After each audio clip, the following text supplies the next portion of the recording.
Well, two people are charged with murder in connection to a targeted shooting inside a laundromat in Prince George's County. Now, officers responded to the Kenilworth Avenue in Edmonston around 6 last night. Inside, they found two men and a woman shot. One man was pronounced dead. He's identified as anibal suazo. Police believe the second man, Alex Delgado, shot him and Suazo returned fire. Second suspect, a 17-year-old, left the shooting scene but was tracked down shortly after. Customers at the laundromat say they're now worried about their safety and want to see more increase in security there. Want to prevent and have police officers on duty more often so neighbors are comfortable coming to the laundromat, getting their job done, because it is operation. Now, the 17-year-old was charged as an adult there in this case. The motive for this shooting is still under investigation. Investigators say an off-duty Rockdale County Sheriff's deputy shot and killed someone they say was firing shots in the area of the Salem Glen Apartments. That's where we find Fox 5's Eric Mock. You're at the scene, Eric. We can still see a lot of crime tape and investigators behind you. Yeah, Eric, this is still a very active scene here. And now you're going to notice there's investigators here from the GBI, the Newton County Sheriff's Office, and the Rockdale County Sheriff's Office. And that's because we're very close to the Newton County-Rockdale County line. And it was a Rockdale County Sheriff's deputy who apparently lives here who shot this person and who was pronounced dead at the scene. Now, the Newton County Sheriff's Office says its deputies responded to the shooting here at around 2:15 p.m. They said the preliminary investigation shows that a man was, quote, firing shots in the area when an off-duty Rockdale County deputy, quote, returned fire and shot the suspect. That suspect was pronounced dead here at the scene. And I spoke with some neighbors who actually live in some of these townhomes near where the shooting happened, and they told me that Rockdale County Sheriff's deputy actually lives here at the complex. Neighbors are also telling us that the suspect was trying to break into homes and cars in this area, and that's what potentially led up to this shooting. Now, we're still trying to get these details confirmed by the GBI and the Sheriff's Office, and it's a very developing situation out here, so we're going to continue to seek details. But again, so far we know one person is dead at the hands of an off-duty Rockdale County Sheriff's deputy, and the GBI is taking over the investigation. For now, reporting live in Newton County, Eric Mock, Fox 5 News. Yeah, it seems like that scene will be for some time. Eric, thanks so much. New at 5, police say a licensed gun owner shot a man who tried breaking into her home. She tells WGN News she jumped into action to protect her kids. WGN's Courtney Spinelli reports from South Shore. It's just like a nightmare that's come true, basically. Around 10:45 Saturday night, officers responding to a call in the 2300 block of East 69th Street, finding a man with a gunshot wound to his leg. Initially thought to be a victim, police quickly learning the 36-year-old allegedly tried to break into a family's home. I'm just super shaken up, you know. I'm a single mom. I live here with my children, so, you know, that's the last thing I expect for someone to try to come in on my daughter. You can still see the damaged screen from where the suspect allegedly tried to come in. This woman, who asked us not to identify her, says she's been a licensed FOID and CCL holder for several years, but has never had to use her gun before.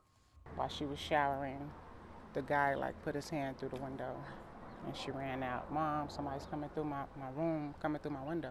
A protective mom who says she didn't think twice about jumping into action to make sure her kids were safe. He was still hanging on her window. You know, I asked what he was doing and he just looked at me and said, I got a gun, I'm gonna shoot. And I just fired a shot and I didn't even know he was hit until the police came.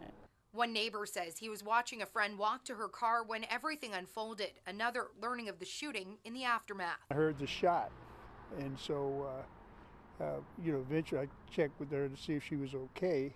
And then she said, yeah, I saw this guy, and he was limping. Someone had said something about hearing they got him back in one of the alleys back there. A trail of blood now spanning several blocks to the exact spot where police reportedly found the suspect. This is like a shock to me because it's a very quiet neighborhood. Because you hear about it all the time, but it's somewhere else, so when it's right in front of you, it's pretty, it's concerning. While the image of the crime scene alone is enough to leave some feeling unnerved, many say they're glad to know the woman and her family are okay.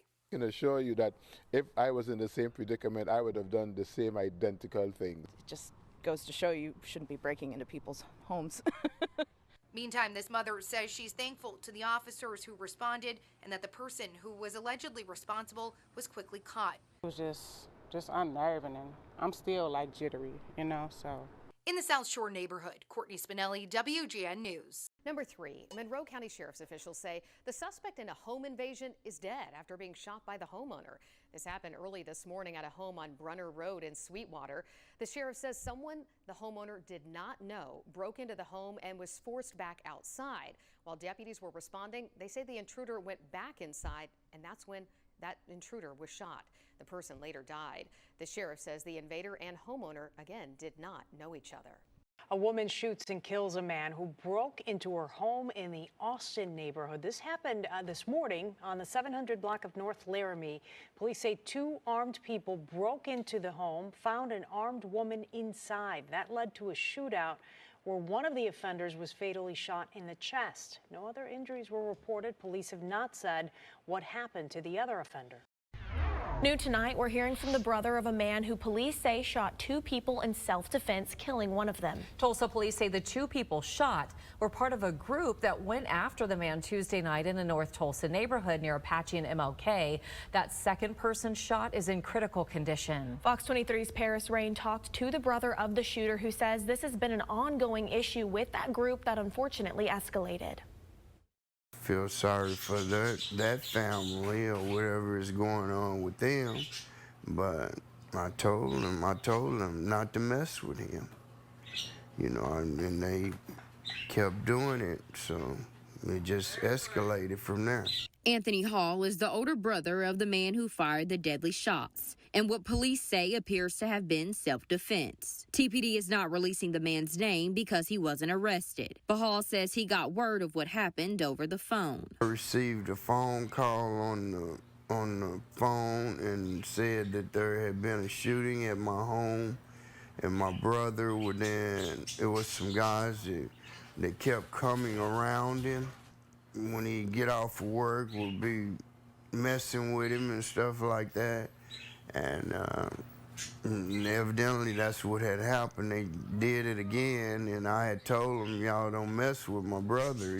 I was on the scene Tuesday night reporting on breaking news of TPD responding to the shooting in Hall's front yard in a neighborhood near Apache and MLK. I sat down with TPD's Captain Richard Muhlenberg Thursday, who explained what went down.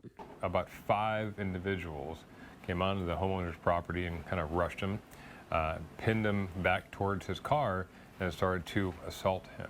So with the, overwhelming odds against him, he did pull a pistol out and start firing. Captain Muhlenberg says when officers arrived, they found 47-year-old Marco Richardson in the driveway with a gunshot wound to his chest. He died from his injuries a short time later in the hospital. Richardson's 31-year-old son was also shot and flown to the hospital by medical helicopter. I'm not for bad things to happen like that. A person has to respect someone in their own dwellings, you know what I mean? You have to respect a person. You can't just run over them.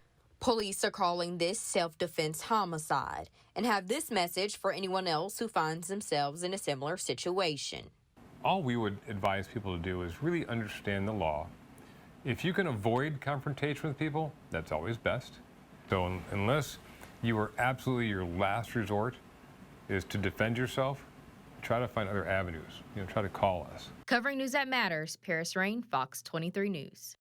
Once TPD is finished with its investigation, they will give all of the evidence to the Tulsa County District Attorney's Office. The DA will then make the final decision on whether any charges will be filed against the shooter.